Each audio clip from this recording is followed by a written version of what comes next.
제7회 ABIM 국제학술대회를 열고 있습니다. 오늘 정말 중요한 강연을 시작하게 될 것 같습니다. 지금 앞에 계신 김석동 장관님이시고요. 따로 소개를 드리지 않아도 워낙 대한민국뿐만 아니라 이제 동아시아 그리고 중앙아시아 쪽에서 항상 많이 연구하고 그리고 많이 장관님 말씀을 인용하고 있는 상황입니다.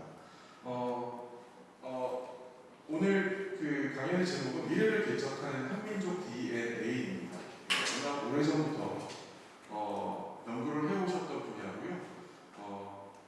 누구나도 잘 알지만 경제 관료시면서 대한민국에서 가장 뛰어난 경제 관료시면서 그 경제를 2년까지 살펴서 DNA, 한국인의 DNA 그리고 한반도 지형의 DNA까지 살피시는 훌륭하신 연구자십니다. 오늘 강연을 청해 듣도록 하겠습니다. 미래를 개척한 한국인 DNA 김석동 장관을 박수로 맞이해 주시면 감사하겠습니다. 네, 여러분 안녕하십니까? 방금 소개받은 김석동입니다. 오늘은요, 제가 1시간 동안 현대 경제에서 기적을 일으킨 대한민국의 경제, 또 그리고 그 기적의 주인공인 한민족이 어떻게 환경 속에서 교류하고 협력하면서 살아왔는지 그 역사, 그리고 현재 굉장히 어려운 세계 경제 환경 속에서 어떻게 미래를 개척해 나갈 것인지 이 부분에 대해서 제가 말씀을 드리고자 합니다. 먼저 대한민국 현대 경제 역사를 말씀드리고자 합니다. 이게 또 안 넘어가네.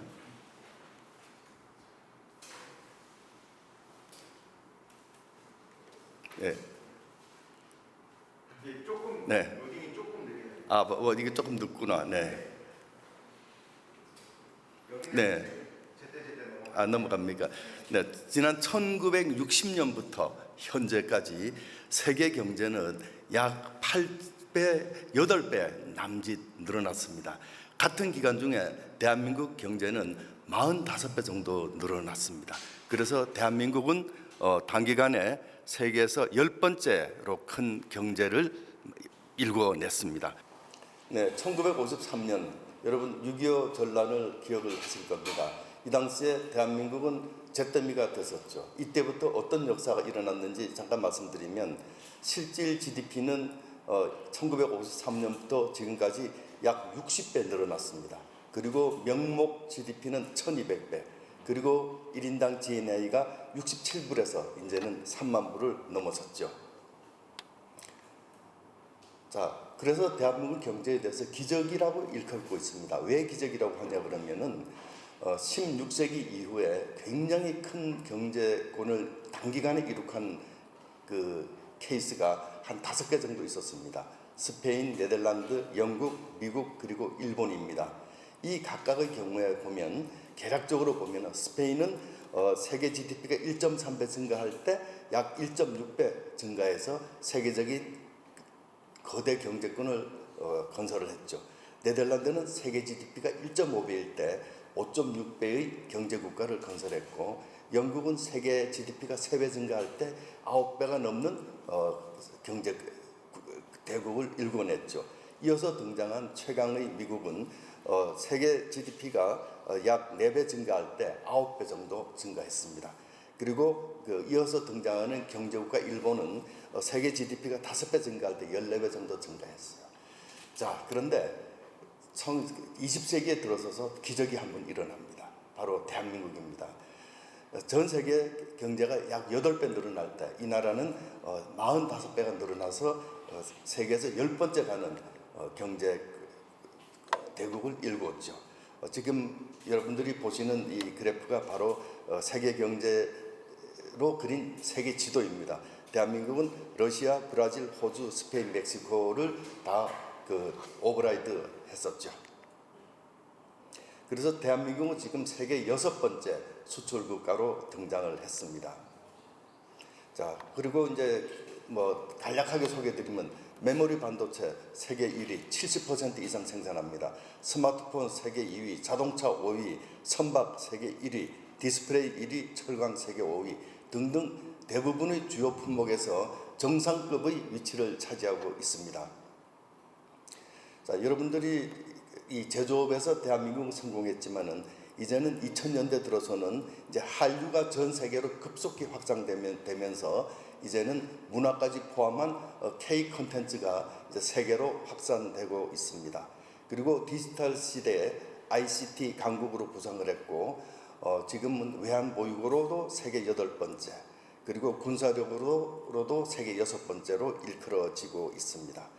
그래서 라몬 페체코 파르도라는 이제 이 교수가 이렇게 최근에 표현을 했습니다.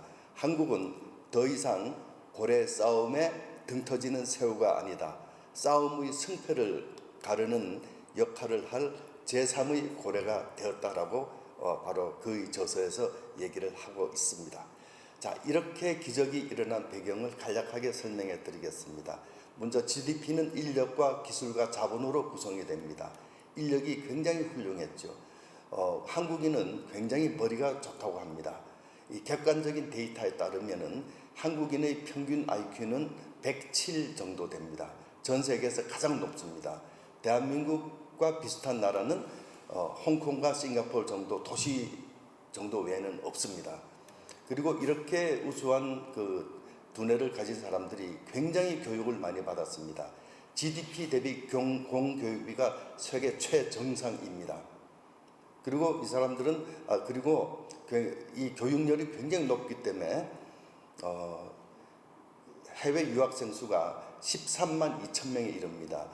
중국과 인도 다음으로 많고 인구 대비로 계산을 하면은 그래프를 그리기도 어려울 정도로 굉장히 많은 사람들이 해외에 나가서 공부를 하고 있습니다.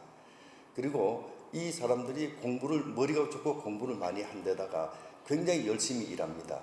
연간 총 근로시간이 OECD 평균으로 1700시간 됩니다. 그런데 대한민국은 2200시간 정도 일합니다. 그리고 1990년대에는 연간 근로시간이 3000시간에 이르렀습니다. 이렇게 머리가 좋은 사람들이 공부를 많이 하고 일을 많이 하는 바로 이것 함으로써 근면하고 우수한 이 산업 국가를 단기간 안에 이루게 되었죠. 두 번째가 기술입니다. 저희는 대한민국은 굉장히 기술에서 낙후돼 있었죠. 그러나 이것을 극복을 했습니다. 어떻게 극복을 했냐 그러면 R&D로 극복을 했습니다. GDP 대비 R&D 투자가 전 세계 1위입니다. 그리고 R&D 투자가 절대 규모로 전 세계에서 5번째 내지 6번째로 많은 것이 대한민국입니다. 이런 R&D 투자로 대한민국은 기술 입국을 실현을 했습니다. 그리고 마지막으로 자본이 없었기 때문에 어떻게 했냐 그러면 나라의 문을 열었습니다. 자유롭게 외국 자본이 들어오고 나갈 수 있도록 문을 열었던 겁니다. 자, 이렇게 인력과 기술과 자본에서 굉장히 이 성공적인 사례를 보였는데 이것으로 기적을 설명하기에는 미흡합니다. 그래서 두 가지가 더 필요한데 그 첫 번째 것이 바로 전략입니다. 스트래티지입니다. 대한민국은 해외에서 승부하는 전략을 택했습니다. 국내 산업을 통해서 성장하는 것이 아니라 세계 산업을 일으켜서 세계에서 승부하는 전략을 택했던 것입니다. 이것이 대한민국의 운명을 바꿔놓은 선택이 됐던 겁니다. 그리고 마지막으로 기적을 설명하기 위해서는 한국인 그리고 한민족 그리고 그들의 DNA를 설명을 해야 됩니다. 이것이 기적을 설명하는 최종 열쇠가 되겠습니다. 그래서 오늘은 한국인의 DNA를 중점적으로 역사를 통해서 말씀을 드리고자 합니다. 한국인은 굉장히 독특한 존재입니다. 그래서 한국인은 제가 전 세계 여행을 굉장히 많이 하는 사람입니다. 수많은 사람을 만나는 사람이고 연구를 합니다. 굉장히 독특한 이 존재가 대한민국 사람들입니다. 그래서 간략히 요약을 해보면은 첫 번째로 끈질긴 생존 본능의 소유자입니다. 고난과 역경이 있을수록 역사에서 보면은 굉장히 더 이거 이겨내는 힘이 강합니다. 그래서 하면 된다는 이런 신념을 갖고 있는 독특한 존재라 할 수 있습니다. 두 번째는 승부사 기질입니다. 한국인은 역사를 통해서 보면은 경쟁을 두려워하지 않습니다. 자본주의 시장 경제는 경쟁을 토대로 하고 있습니다. 근대 자본주의 역사에서 자본주의 시장 경제를 가장 빨리 체득한 나라가 바로 대한민국입니다. 이렇게 대한민국 국민들은 이 경쟁을 두려워하지 않는 승부사 기질을 가지고 있습니다. 세 번째로 한국 사람의 강한 집단 의지입니다. 한국인들은 모든 그 말에 앞서서 우리라는 것을 붙입니다. 예를 들면 우리 가족, 우리 집, 우리 회사, 우리 팀, 우리 본부라든지 우리 나라라든지 모든 말에 우리라고 합니다. 굉장히 아주 특이한 그 나라입니다. 그래서 심지어 부부까지도 우리 남편, 우리 부인, 우리 아이라는 아주 굉장히 이런 독특한 이런 표현을 쓸 정도로 집단의식이 강합니다. 집단의식이 강해서 어떤 리더십이 확보가 되면은 집단 목표에 돌입해서 굉장히 가공할 만한 이런 집단적인 힘을 발휘하는 그런 특성이 있습니다. 그리고 마지막으로 개척자 근성입니다. 전 세계에서 가장 많은 사람들이 나가 사는 나라가 중국입니다. 그러나 전 세계 가장 많은 나라에 나가서 사는 사람들은 대한민국 사람들입니다. 대한민국 사람들이 안 사는 데가 거의 없습니다. 저는 전 세계 수많은 곳에 연구차도 가고 출장도 가고 하지만은 전 세계 어디서도 한국 사람들이 이미 나가서 활동하고 있는 것을 볼 수가 있습니다. 미국 사람들은 한 주에서 태어나면 죽을 때까지 한 80% 정도가 그 주에 산다고 합니다. 그러나 한국인은 그렇지 않습니다. 굉장히 개척자 정신에 강합니다. 그래서요, 해외에 나가서 사는 1년 이상 해외에 나가서 사는 인구를 국제 이민 인구라 그럽니다. 그래서 그러니까 국제 이민 인구 대비 국제 이민 인구가 전 세계에서 대한민국이 가장 높은 나라입니다. 그렇게 많이 나가서 이제 활동을 하고 있죠.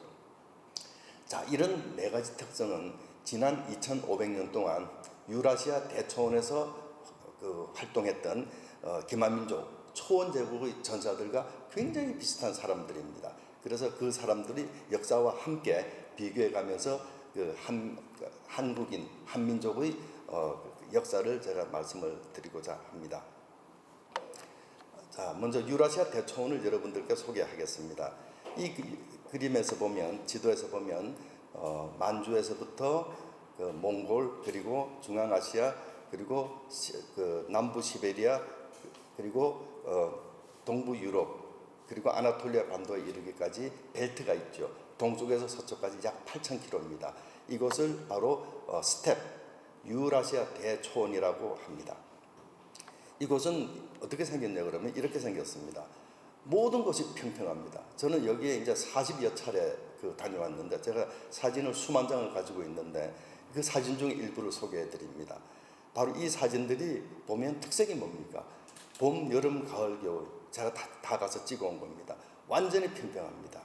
여러분 저쪽 끝에서 두 번째 사진이 바로 알타이 산맥입니다. 그 알타이 산맥 아래도 완전히 대초원이고, 그리고 맨 끝에 사진이 천산 산맥입니다. 저 천산 산맥 아래도 완전 대초원입니다. 이런 대초원으로 이루어져 있는데 여기가 여름에는 굉장히 뜨겁습니다. 영상 40도, 겨울에는 영하 40도, 굉장히 춥습니다.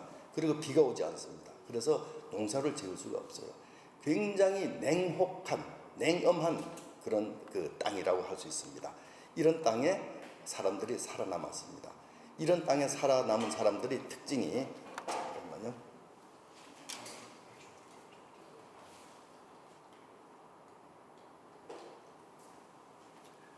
특징은 바로 두 가지 조건이 있었습니다. 용감하고 유능한 사람들이 이 땅에서 살아남았습니다.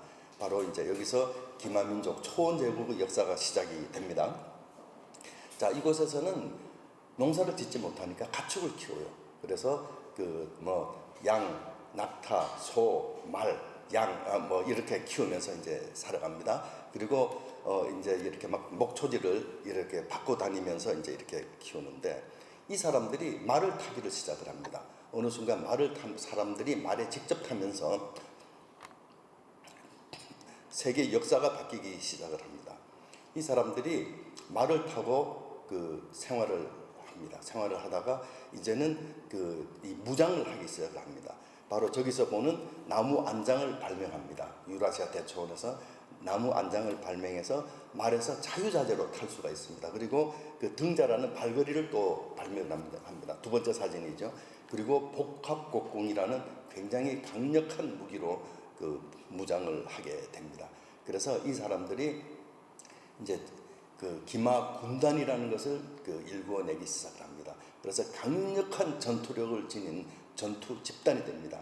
그래서 이 대초원에 등장한 기마 군단이 약 BC 2세기부터 이제 등장하는 이 기마 군단 세력이 이제 세계사를 다 쓰게 됩니다. 그 세계사를 쓰게 된 이 기마 군단과 그 한민족의 역사를 제가 같이 연결시켜서 말씀드리도록 하겠습니다. 자, 최초로 등장한 기마 군단은 스키타이입니다. 스키타이는 BC 9세기에 스키타이 기마 군단이 등장을 해서 BC 7세기경에 흑해와 카스피해 일대를 이제 장악을 하게 됩니다. 그래서 약 500년 동안 이 일대에서 거대한 그 기마 군단 세력을 형성을 합니다. 그래서 다리우스 대제의 70만 대군을 격침시키고 여기서 이제 활동을 해왔죠. 이 스키타이에 대해서 헤로도토스는 아시아 유목민이다라고 이제 정의를 하고 있습니다. 그래서 그들이 추격하는 자는 아무도 벗어나지 못하고 아무도 그들을 따라잡을 수 없다라고 합니다. 이렇게 강력한 전투 집단이었습니다. 그런데 이 스키타이는 굉장히 많은 그 무덤들을 남겼습니다. 그래서 그 무덤에는 또 많은 유물들이 또 남아 있습니다. 그래서 보시면 여러분 구르칸이라는 큰 무덤이 있습니다. 이 무덤과 굉장히 유사한 무덤들이 바로 한반도에도 산재해 있죠. 그리고 이 무덤 속에서 첫째 금으로 된 장식품과 그 다음에 동물 형상을 한 여러 가지 마구라든지 무구라든지 이런 각종 이제 유물들이 이제 등장을 합니다. 그런데 그리고 청동섯이라는 동복이 세 번째 사진입니다. 동복이 등장하는데 참 이런 것들이요 한반도 인근에서 발굴되는 유물들과 너무나 흡사한 점이 많습니다. 그래서 이들은 고대로부터 교류하고 협력했던 사람들이고 아마 굉장히 서로 간의 교류 관계가 깊었던 것으로 추정이 됩니다. 특히 동복이라는 솥은 바로 스키타이에서부터 한반도 남부에 이르기까지 스키타이 문화권이라는 그런 쪽에 이어져서 발굴이 되고 있습니다. 그리고 여러분들이 보시는 마지막 그림에서 신라 금관입니다. 이 신라 금관은 기마민족 초원 제국의 엠블럼들이 굉장히 아주 엠블럼이 정수를 보여주는 그런 바로 유물이라고 볼 수 있습니다. 자, 이런 스키타이 이후에 굉장한 기마 군단이 등장합니다. 이름에서 흉노, 선비, 돌골, 몽골 여진인데 보통 우리는 오랑캐 이렇게 이제 흔히들 이제 들어왔지만은 사실은 이들은요 굉장히 오랜 기간 동안 세계적인 거대 국가를 일구었던 민족들입니다.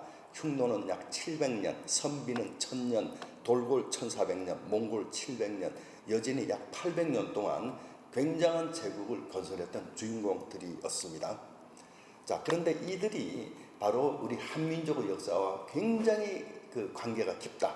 한민족은 이들과 따로 구분하기도 어렵고, 그래서 굉장히 우리는 한민족은 북방에서 교류하고 협력하면서 역사를 써내려온 민족인데 이런 5개 이런 대표적인 북방 민족과 굉장히 관계가 깊습니다. 그걸 오늘 말씀드리고자 합니다.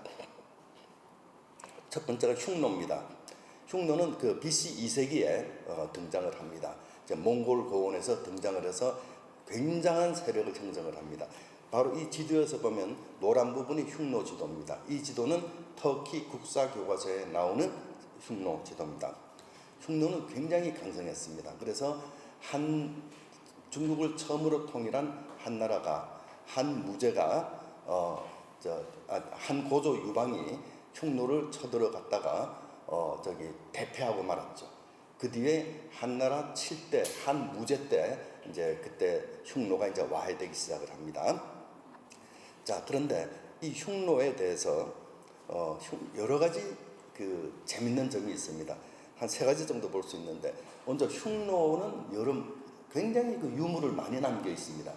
그리고 유적도 많고 유물도 많고 역사적인 기록도 많이 남아 있습니다. 그런데 이 흉노의 유물이라든지 또 여러 가지 유적이라든지 혹은 또 그 관습이라든지 그 다음에 습속이라든지 여러 가지 점에서 지금 한반도와 한반도 인근에서 살아온 한민족과 너무나도 닮은 점이 많다는 겁니다.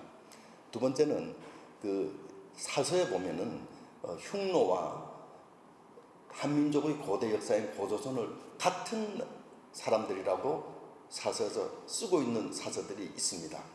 그리고 세 번째로 신라 30대 문무왕릉 비가 1796년에 발굴이 됐는데 그 비문에 보면은 뭐라고 썼냐 그러면 경주 김씨 신라의 왕릉 흉노의 후예라고 정확하게 써 있습니다.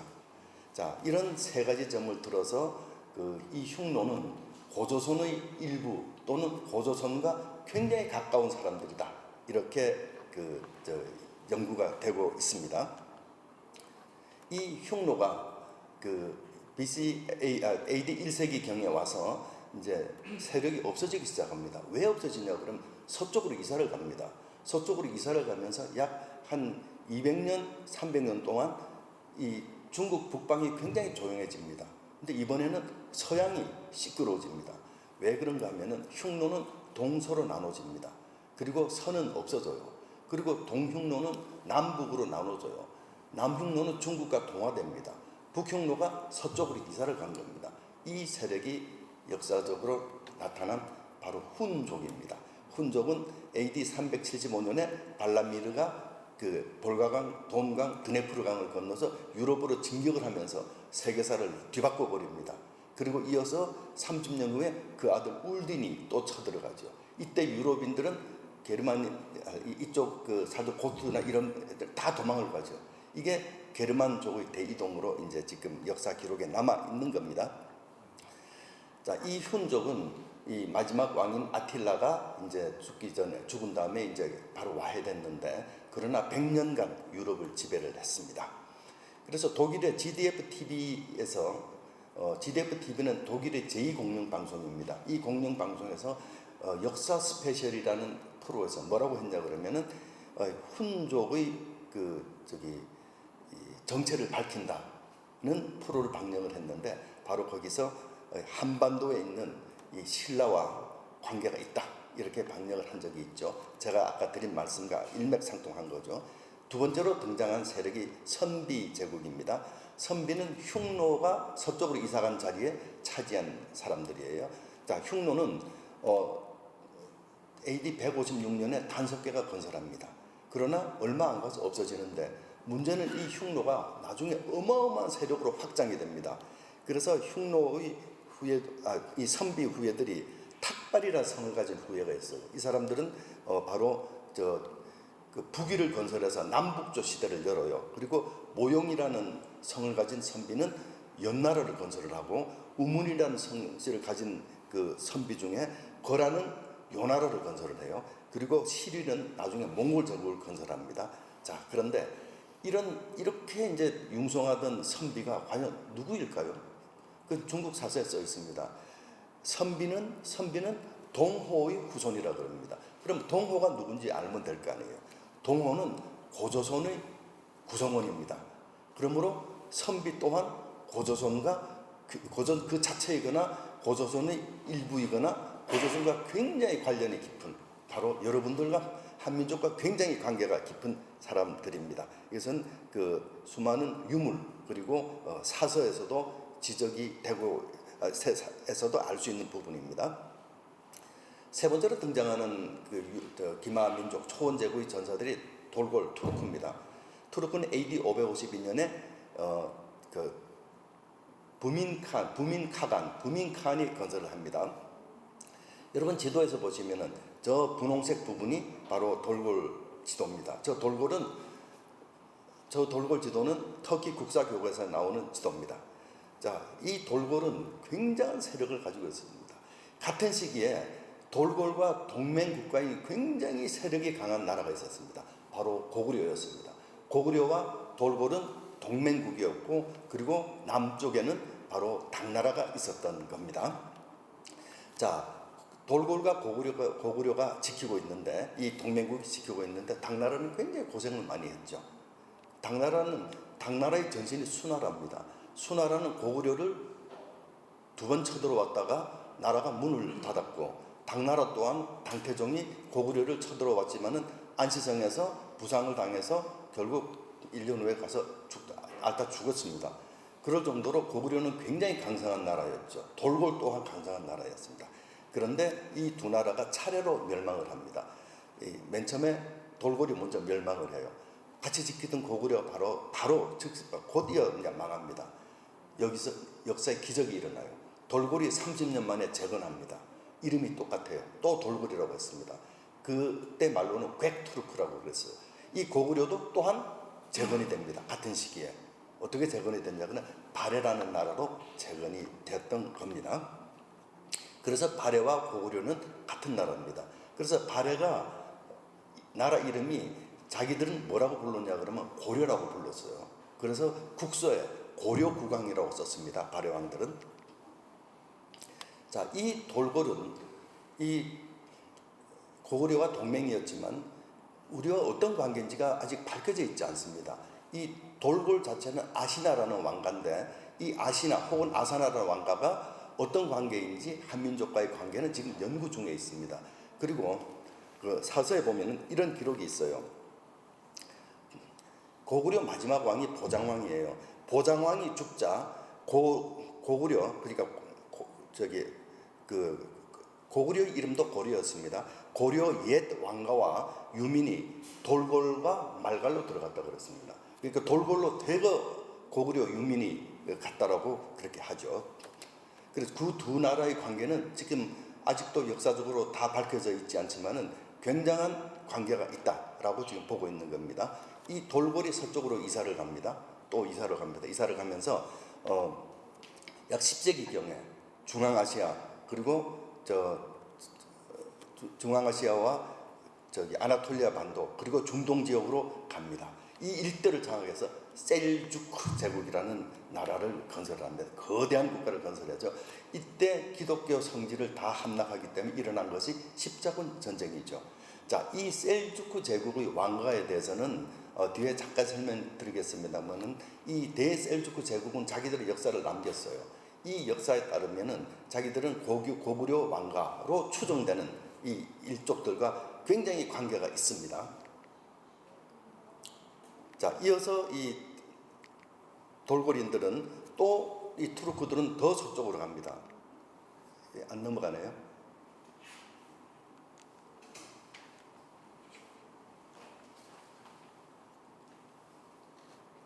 이 서쪽으로 가면서 이제 오스만 제국을 건설을 하게 됩니다. 이 오스만 제국을 건설을 하게 되는 전까지. 예. 자, 오스만 제국은요. 그 오스만 1세가 이제 14세기 경에 이제 건설을 하게 되는데, 아나톨리아 반도, 그리고 중동, 북아프리카, 남부 유럽, 발칸 반도까지 전부 장악을 합니다. 그래서 지중해를 내해로 삼을 정도로 거대한 국가를 만들죠. 이 오스만 제국이 후에 세계 1차 대전 때 패전해서 1923년 아타투르크 케말 파샤에 의해서 터키 공화국으로 전환돼서 오늘에 이르고 있죠. 자, 그런데 이 오스만 제국 또한 이 왕가의 기록이 남아 있습니다. 이 기록에 따르면은 이 오스만 제국의 왕가는 고구려 왕가로 추정되는 부분이 분명하게 역사의 기록이 있습니다. 그래서 오스만 제국의 후예들이 터키 공화국인데, 터키인들은 지금도 그 한국을 형제라고 소개를 자기들은 얘기를 하고 있죠. 네 번째로 등장하는 것은 몽골 제국입니다. 몽골 제국은 11세기, 12세기 초에 이제 등장을 하게 되는데, 이때만 해도 몽골 고원에는 몽골족이라고는 없었습니다. 케레이트, 나이만, 타타르, 메르케트 이런 족들이 유력한 족이었고 몽골족이라는 건 없었어요. 역사적으로 몽골족은 없었습니다. 이때 처음 생기는 거예요. 바로 그 주인공이 징기스칸입니다. 이 징기스칸이 등장하면서 몽골 고원을 통일을 하면서 드디어 이제 몽골족이 이제 등장을 하는 겁니다. 자, 그런데 여러분 이 몽골은 이제 단 하나의 세계 제국을 건설을 하죠. 이 지도를 보시면은 전 세계 문명권의 80%를 지배한 나라가 몽골 제국입니다. 이 당시에 고려입니다. 여러분 저 지도가 이제 고려 부분을 보시면요, 이 고려는 몽골과 42년을 전쟁을 했습니다. 세계 역사상 이런 끝에 있는 조그만 나라가 대몽골 제국과 42년을 전쟁했다는 건 믿어지지가 않죠. 그리고 전쟁 후에 굉장히 특이한 일이 벌어집니다. 그 쿠빌라이 때 이 전쟁에서 승리를 했는데 쿠빌라이가 전쟁 후에 처음 한 일이 자기 공주, 자기 딸을 이 고려 왕과 결혼을 시키는 일이 일어나죠. 그리고 고려와는 전 세계에서 유일하게 군신지국이 아닌 형제지국이라는, 형제의 나라라는 조약을 맺게 됩니다. 그래서 이 몽골이라는 나라에 대해서 굉장히 많은 사람들이 연구를 하죠. 자, 우리 한반도, 그리고 한반도 일대에서 사는 한민족과 너무 유사하죠. 습속이라든지 풍속이라든지 그동안 남아있는 유물이라든지 이런 것들이 굉장히 비슷합니다. 그래서 이제 이 몽골은 지금도 굉장히 몽골인들은 한국인들을 정말 이 친년성 있다라고 그렇게 생각을 합니다. 솔롱고수라 그러죠. 그래서 무지개의 땅의 사람들이라고 생각을 합니다. 자, 이 징기스칸은 비밀의 사나이입니다. 징기스칸은 과연 누구일까요? 이 징기스칸은 몽골 비사라든지 여러 책에서 이제 설명을 하고 있는데, 이 징기스칸의 가계에 대해서는 오늘 제가 이제 잠깐 설명을 드릴 건데 굉장히 비밀에 쌓여 있던 사람이죠. 이 징기스칸이 탄생지가 바로 저 몽골 북동쪽 이 러시아 접경 지역입니다. 바로 이제 다달솜, 헨티주의 다달솜이라는 곳에 났는데 1162년생입니다. 800년 동안 이 사람은 비밀이 가려져 있었죠. 그런데 1961년에 처음으로 이제 세계사에 등장을 하는 사람이 바로 징기스칸입니다. 그때 처음 세운 비석이 저쪽에 있는 비석입니다. 바로 헨티주 다달솜에 있습니다. 자, 이 징기스칸의 비밀을 조금 이따가 설명을 해드릴 거예요. 자, 징기스칸이 이제 제국이 4개로 나눠지고 그 뒤에 다 이제 없어지게 됩니다. 그 이후에 이제 중앙아시아 일대 티무르라는 위대한 인물이 등장을 해서 티무르 제국을 만들어요. 이어서 티무르의 5대 손이 바부르라는 사람이 있어요. 이 사람은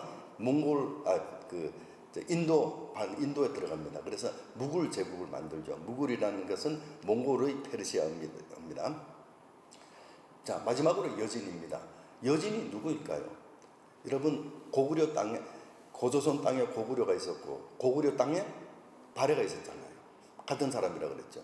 그 발해가 망한 다음에 중국인들이 뭐라고 불렀냐 그러면 그냥 저기를 발해가 없어졌으니까 뭐라고 불렀냐 그러면 여진이라고 불렀어요. 그러니까 여진은 여러분 누군지 아시겠죠?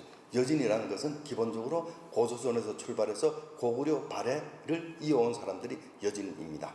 1115년에 아골타라는 여진족 중에 아골타가 등장을 합니다. 이 아골타가 금나라를 건설을 합니다. 자, 근데 중국 사서에 보면 이렇게 표현하고 있어요.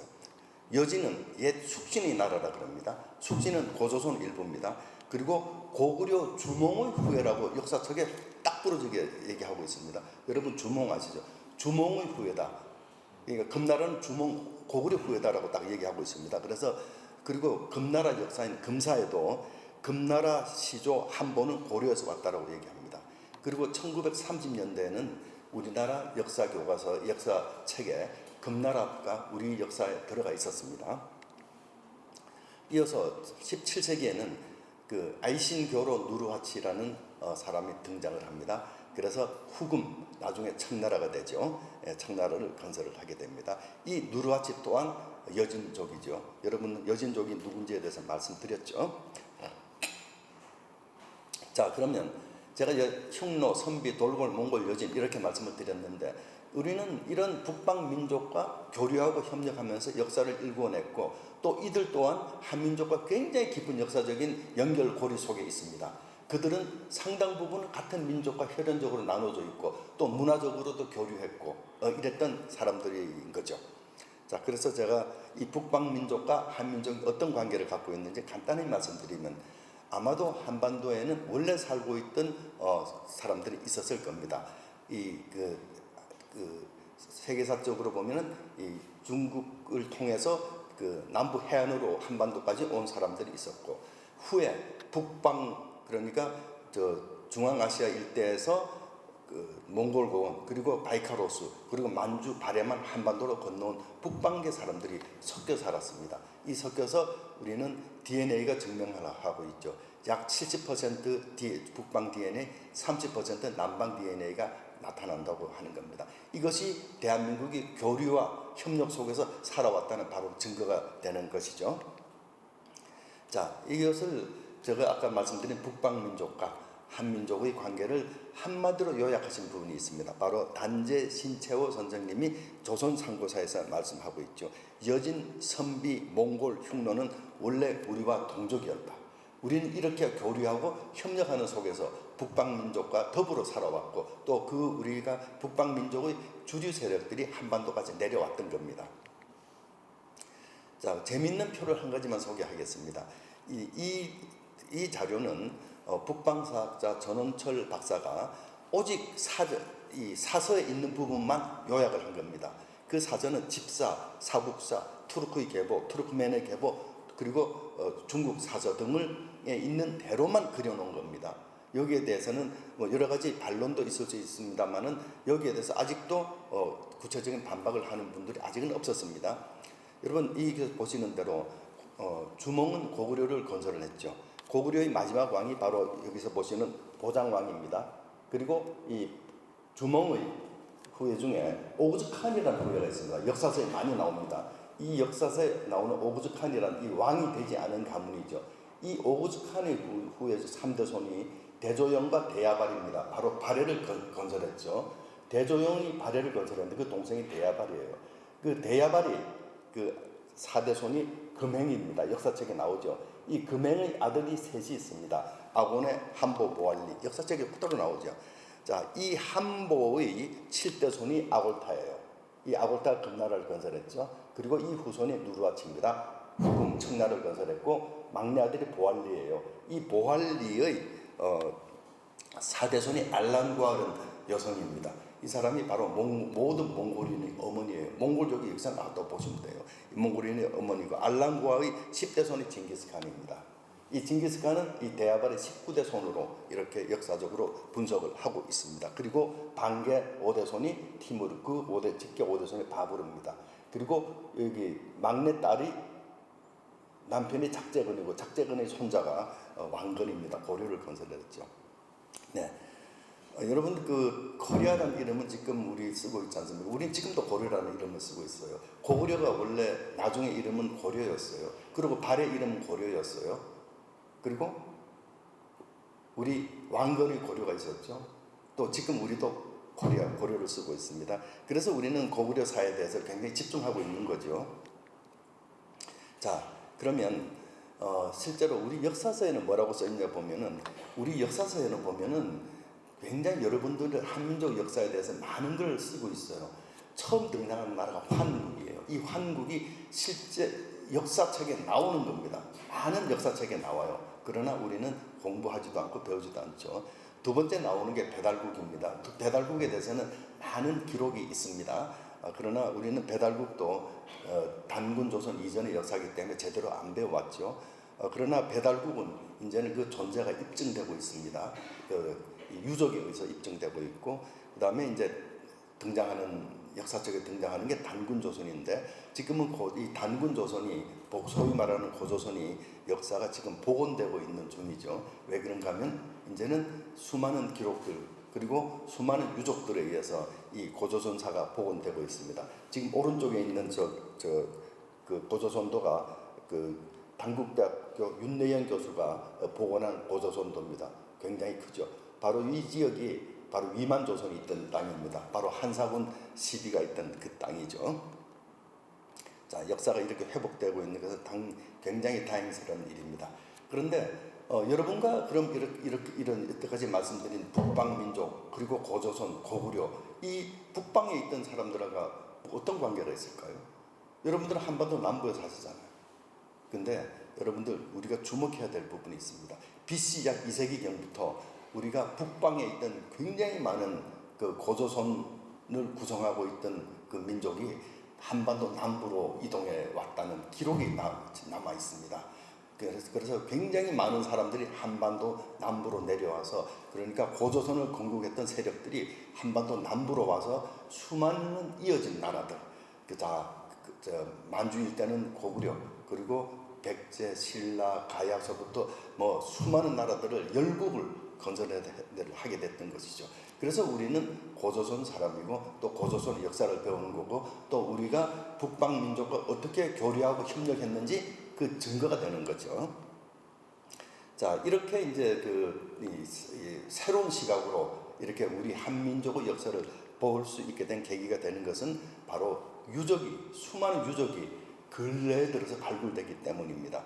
바로 저기서 보실 수 있는 이 소위 말하는 요하 문명 지역 그리고 그 중에서도 특히 홍산 문화 지역에서 보면은 굉장히 오래전부터 이 한민족과 관련된 이 문화 유적들이 발굴이 되고 있습니다. 그래서 심지어 이제 BC 8000년 전서부터 이 유적이 발굴되고 있고 특히 주목할 만한 것은 BC 약 40세기에 있었던 유적들이 발굴이 되고 있는데 저 유적에 대해서는 여러 가지 이제 논란이 있을 수 있습니다만은 시기적으로 볼 때 배달국의 역사와 굉장히 일치하는 그런 유적들이 지금 발굴이 되고 있고 연구가 진행 중에 있습니다.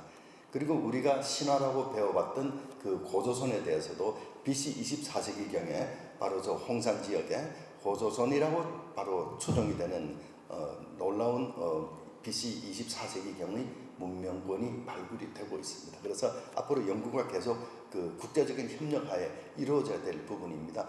그런데 중요한 것은 저게 누구 거냐가 중요한 것이 아니라 저게 바로 우리 북방에서 교류하고 협력하며 살아왔던 우리 인류의 그 삶의 궤적이었기 때문에 그래서 우리는 더불어 같이 저 역사를 공부할 필요가 있는 거죠.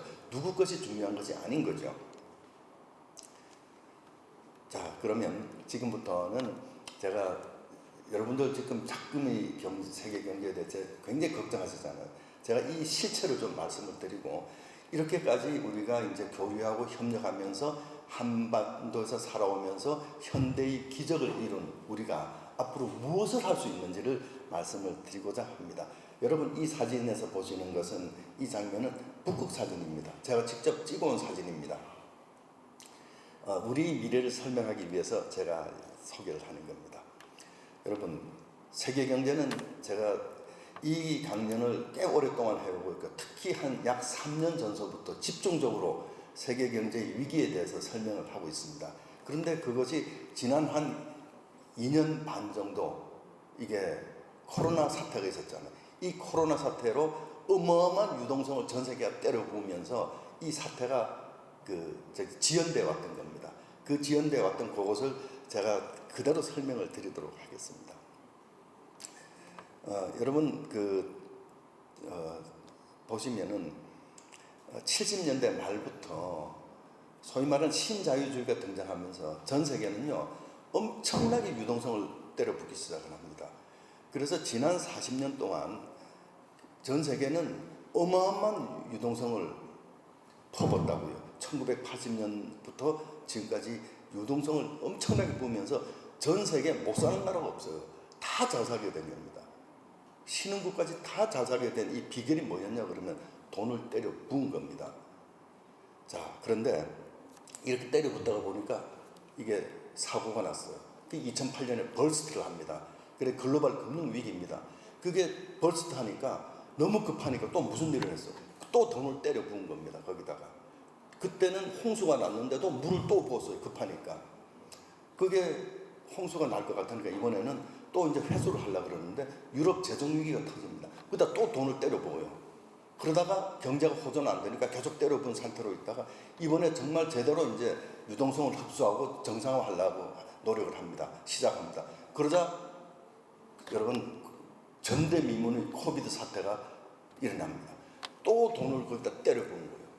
자, 여러분 인류는 굉장히 위험한 일을 지금 해보고 있고 한 번도 가지 않은 길을 지금 왔던 겁니다. 여러분 여기서 보시면요, 2008년에 사태가 왜 생겼습니까? 부채 때문에 생긴 사태잖아요. 그때 선진국 부채 비율이 GDP 대비 243%였어요. 근데 이게 작년 말에 보면요 304%까지 늘어났어요. 신흥국은요 120%에서 210% 늘어났습니다. 80%포인트가 늘어났어요. 그리고 그 중국은 145에서 284% 늘어났습니다. 여러분 보십시오. 전 세계가 지금 이 폭탄을 쌓고 있다고요. 이 폭탄을 쌓은 것이 바로 과부채, 그리고 거기로부터 기인하는 버블, 그리고 동시에 거시 정책 수단의 무력화. 여러분 거시 정책 수단이 뭐예요? 첫 번째가 금융정책, 금리잖아요. 금리는 0%를 만들었기 때문에 이제 해볼 수가 없잖아요. 더 볼 수가 없잖아요. 두 번째 외환정책, 환율정책. 전 세계가 싸우고 있는데 누가 환율정책 할 수 있어요? 못하죠. 세 번째 할 수 있는 게 뭡니까? 재정정책. 그동안 너무 때려봤잖아요. 이 3대 거시 정책을 못하게 된 거예요. 무력화된 거예요. 그래서 이제는 폭탄을 쌓아놓고 인류는 무력화된 겁니다. 할 수가 있는 일이 없는 거예요. 정책 당국이 굉장히 어렵게 되어 있습니다. 그래서 여러분이 굉장히 위기 속에 있을 수밖에 없는 겁니다. 자, 여러분은 기억하실지 모르겠어요. 저는 제가 일하는 바로 최일선에서 이 일을 직접 당했던 사람이니까 말씀을 드리죠. 1980년에요. 유로 달러 레이트가 21.5%까지 올라갔습니다. 그리고 미국의 페드 펀드 금리가 19%까지 갔어요. 이 당시에 미국의 그 인플레 CPI가 14.8%까지 갔습니다. 여러분 상상이 가시나요? 금리가 20%라는 거예요. 20%. 미국 금리가 20%야. 세계 금리가 20%야 기본이. 그 이후로 금리가 어떻게 됐습니까? 여러분 기억하시죠? 0%까지 내려오고 그것도 모자라서 양적 확대를 해서 그냥 때려붙잖아요. 금리가 뭐 돈이 안 가니까 별도로 때려붙잖아요. 그 40년 동안요. 여러분 이 그래프를 페드펀드 금리를 보십시오. 지금 이제 0.25 했다가 0.5 갔다가 1.0 갔다가 이제 1.75 갔잖아 이번에. 지난주 1.75 갔잖아. 그리고 전 세계 아우성이잖아요. 이제 인플레가 지금 8.6이거든요. 물론 이제 전년 대비하면 내려는 갈 거예요. 자, 이런 상황에서 우리는 40년 동안 무슨 일을 했는지 기억을 해야 된다고. 또 하나 보여드릴까요? 여러분 밑에가 다우존스 인더스트리얼 에버리지 그래프입니다. 여러분 IT 버블이 있었잖아요. IT 버블 때 여러분 엄청난 일이 벌어났죠. 뭐 거의 뭐 폭발하고 사라진 기업이 한두 개가 아니었잖아요. 그 이후에 미국은 1995년부터 IT 버블이 일어난 이후에 2000년부터 2010년까지 주가가 변하지 않았어요. 수평입니다. 여러분 보세요. 저기서 보면 금리가 수평이에요. 변하지가 않습니다. 10년 동안 조용히 갔어요. 그 뒤에 10년 동안 무슨 일이 일어납니까? 폭발하죠. 만약에 IT 버블이 없었으면 더 폭발했을 거예요. IT 버블 때문에 10년간 그래도 잠잠하다가 10년 동안 저 폭발했잖아요. 저거 보세요. 저 그림 보시면 저 끔찍하지 않습니까? 3만을 넘었잖아요. 저게 전부 뭐 때문에 갔습니까? 저 돈 때문에 올라간 거예요. 자, 우리도 당시에 어떤 걸 당했어요. 우리도 2000년대 IT 버블이 깨지면서 코스피가 1000에서 500 갔죠. 코스닥 얼마 갔습니까? 250에서 50 갔어요. 5분의 1 갔어요. 어마어마한 걸 겪었죠. 그 이후에 우리도 미국과 비슷한 궤적을 겪습니다. 자, 이런 일들이 왜 일어날까요? 전부 유동성입니다. 돈을 때려 부은 거예요. 인류는 안 간 길을 간 거예요. 굉장히 위험한 길을 간 겁니다. 다른 방법이 없다라고 판단해서 거시경제 정책 다른 수단이 없으니까 그냥 돈만 때려 부은 겁니다. 그래서요, 인류가 해놓은 것이 어떤 건가 하면 저렇게 폭탄을 쌓아놨어요. 거대한 폭탄을 인류는 쌓아놓은 겁니다. 자, 이 폭탄을 내관을 제거를 해야 되는데 제거를 하는 방법은 뭐예요? 이 과부채를 줄여나가는 거잖아요. 그리고 이 정상적으로 만드는 건데 그렇게 만들려고 보니까 무슨 일이 일어나고 있냐 그러면 세계 곳곳에 그 뇌관이 돌아다녀요. 뇌관. 그 첫 번째가 미국 리스크입니다. 자, 미국 보세요. 대부채 때문에 정책수단 전부 무력화돼 있죠. 그 다음에 증시 부동산 버블. 저 버블에 대해서 지금 미국 당국에서도 지금 경고하고 있죠. 집 사지 말라 그러지 않습니까? 그리고 이 금융 불균형 굉장히 프레이즈합니다. 아주 굉장히 깨질 위험을 담고 있죠. 유럽 리스크는 뭡니까? 유럽은 장기 저성장 아마 굉장히 어려울 겁니다. 유럽은 정책 수단 자체를 다 상실해 버렸습니다. 물론 유럽을 오늘 EU를 만든 것은 전쟁 없는 유럽을 지향해서 만든 거긴 하지만 이 경제 공동체로서는 정말 이 정책 수단을 전부 무력화시킨 이런 체제이기 때문에 미래가 참 암담합니다. 그 다음에 신흥국 리스크. 신흥국은요, 그동안 수십 년 동안 그 유동성이 선진국에서 유동성을 푼 게 이 신흥국으로 굉장히 많이 이전이 됐습니다. 그래서 부채가 120에서 200%를 돌파했잖아요. 굉장히 위험합니다. 연쇄 부실화. 국가부도 걱정해야 되죠. 굉장히 위험합니다. 자, 그리고 중국. 여러분 중국 아시지 않습니까? 중국은 부동산, 그리고 부동산 버블, 그리고 금융 버블.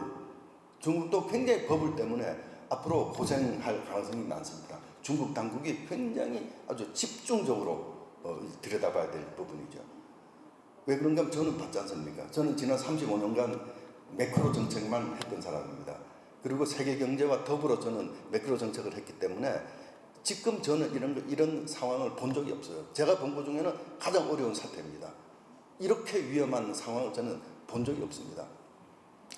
자, 이런 각 지역적으로 이렇게 어려운 데다가 더 문제는 지금 두 가지 사태가 일어나고 있죠.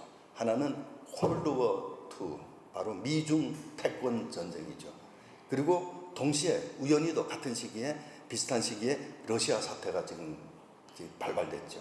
이것이 뭘 만들고 있냐 그러면 세계 공급망 재편을 일으키면서 세계적인 원자재 가격의 폭등을 지금 초래하고 있죠. 그래서요, 이 어마어마한 버블 때문에 세계 물가는 오르고 있고 또 공급망 재편 때문에 또 물가를 타격하고 있고 그래서요, 지금은 이게 굉장히 지금 어디 나갈 길이 없는 정도로 지금 어려운 상황입니다. 그래서 단순한 지금 금리 올리는 걸로 과연 인플레를 잡을 수 있을 거냐? 그건 장담할 수도 없습니다. 왜 그런가 하면 40년 동안 우리가 이 늘려놓은 이 유동성을 이제 와서 뭐 금리 조금 올린다고 해결이 될 거냐? 굉장히 암담합니다. 저는 답이 별로 없을 것 같아 보입니다. 자, 그 다음에 우리 한국은 어떻습니까? 여러분 가계부채, 기업부채, 우리도 부채가 지금 만만치 않습니다. 그리고 정부 부채도 좀 늘어나는 추세죠. 그리고 자산가격 버블, 금융 불균형, 경제 양극화, 갈등 구조, 성장 잠재력 저하, 저초장 고령화, 고용절벽 아주 여러분 막 골치 아프시죠. 이게 왜 이럴까요? 대한민국은 100m를 달리는 속도로 1km를 달려왔기 때문에 숨이 차서 그런 겁니다. 여러분 숨이 차면 숨 고르기를 하면 됩니다. 그럼 문제가 없어지는 거예요. 우리는 근데 숨 고르기를 해야 되는데 문제는 뭐예요? 세계 경제 환경이 어렵다는 겁니다. 세계 경제 환경이 좋다 그러면 걱정이 우리 숨 고르면 돼요. 우리가 숨 고르게 해야 될 때 세계 경제 환경이 어려운 겁니다. 여러분 보십시오. 1997년 IMF 위기 때 우리나라는 그렇게 어려웠지만 세계 경제는 굉장히 좋았습니다. 우리만 고치면 극복했죠. 2008년 세계 경제 위기 때 대한민국 경제는 역사상 가장 튼튼했습니다. 부채 다 없애고 가장 튼튼했어요. 그때 세계 경제가 어려워도 우리는 극복할 수 있었죠. 이번에는 세계가 어렵습니다. 대한민국도 어렵습니다. 그래서 굉장히 방법을 찾기 어렵습니다. 그러나 저는 해결 방법은 반드시 찾아야 되고 또 있다라고 확신하는 사람입니다. 자, 우리 대한민국 경제는 어떻게 일어났냐 그러면 바로 한민족 DNA를 일으켰습니다. 끈질긴 생존 본능, 승부사 기질, 강한 집단 의지, 그리고 개척자 근성. 자, 이런 것들이 대한민국의 오늘날을 만들었기 때문에 이런 DNA가 발현이 되는 겁니다. 그래서 뭘 해야 됩니까? 우리는 한 가지만 제대로 하면 됩니다. 모든 규제를 혁파하고 기업한테 모든 기회를 줘야 됩니다.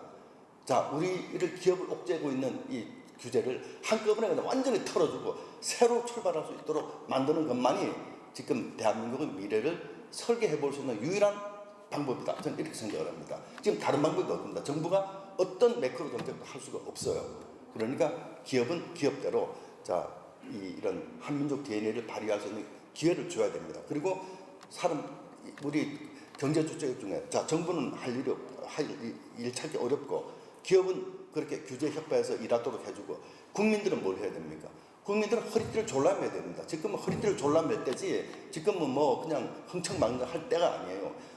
과거 어떤 때보다 지금은 더 위기 국면이 심각하다고 저는 믿습니다. 그래서 허리띠를 졸라매고 기업들은 나가서 뛰고 정부는 뒤에서 그냥 조용히 지원해주고 이렇게 해야 됩니다. 그러면 살아남을 겁니다. 왜 그런가 하면 역사가 증명합니다. 대한민국은 기업도 살아남고 국민도 살아남고 그리고 대한민국도 살아남을 겁니다. 문제는 세계 경제입니다. 세계 경제는 어떻게 해야 될까요? 세계 경제는 굉장히 여러분 어렵습니다. 자, 이 세계 경제가 살아나갈 수 있는 방법은요, 이런 걸 해야 됩니다.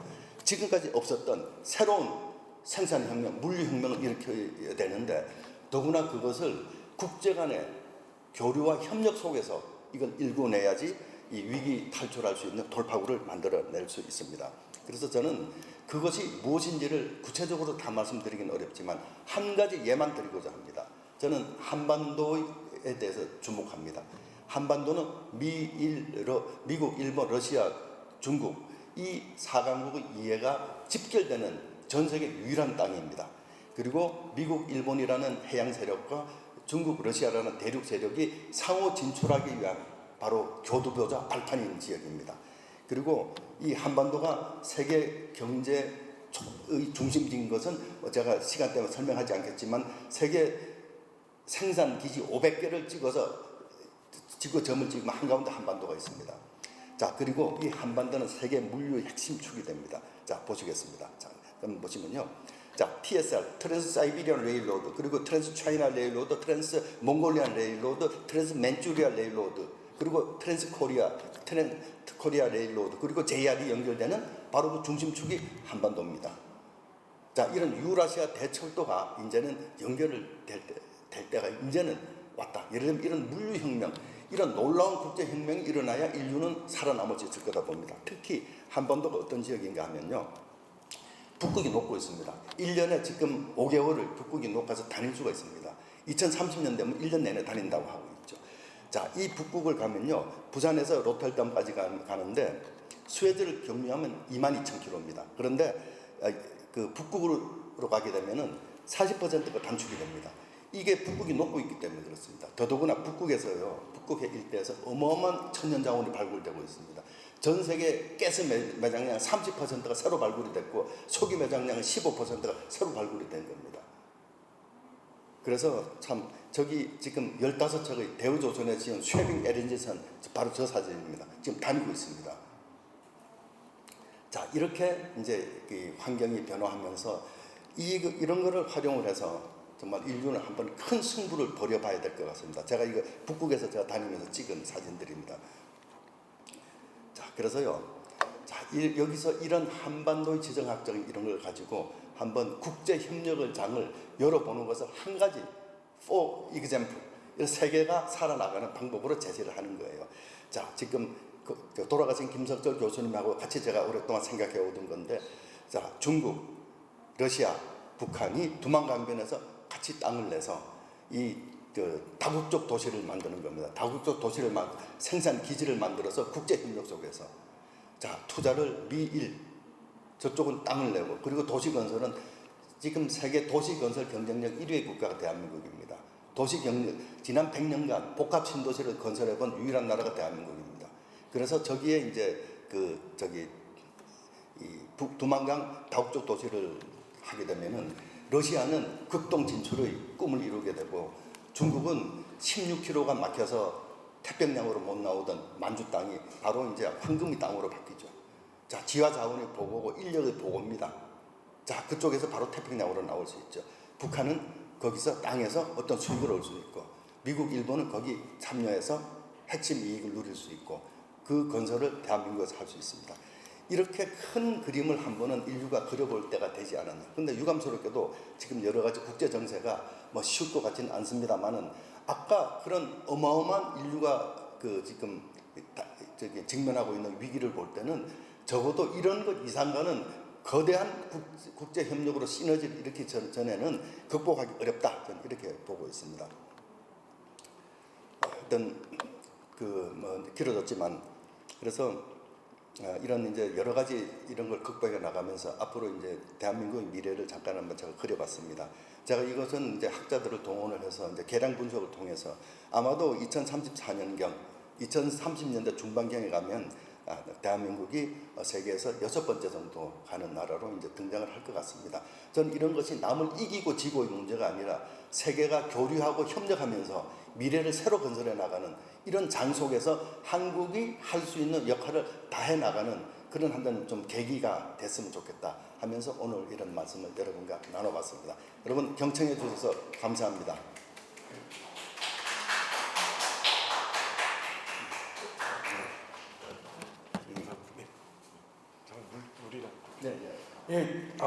네, 장관님 워낙 강연도 많이 하시고요. 그리고 가장 오랜 시간에 대한 연구 그리고 가장 넓은 그 범위에 대한 연구를 그동안 해오셨고 오늘 말씀도 들으면서 이건 많은 사람들이 더 들었으면 좋겠다는 생각이 들었습니다. 지금 이제 저희가 이 학술대회가 네덜란드랑 같이 진행을 하고 있습니다. 그래서 네덜란드에서도 아마 지금 그 화면을 통해서 장관님의 그 강연을 잘 들었을 것 같습니다. 너무 감사드리고 저는 사실 되게 아쉬운 게 그 김석철 교수님과 김석동 장관님께서 함께 준비하셨던 두만강 국제 다국적 도시거든요.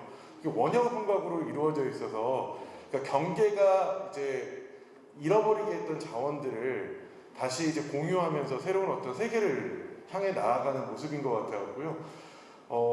언젠가는 꼭 한번 이루어졌으면 좋겠다는 생각이 정말 듭니다. 장관님 질문도 많을 것 같지만 더 듣고 싶지만 장관님 오늘 또 많이 강연을 해주셔서 감사한 마음이 정말 크고요. 다음에 또 모시고 한번 이야기 들을 수 있으면 좋겠습니다. 감사합니다. 네.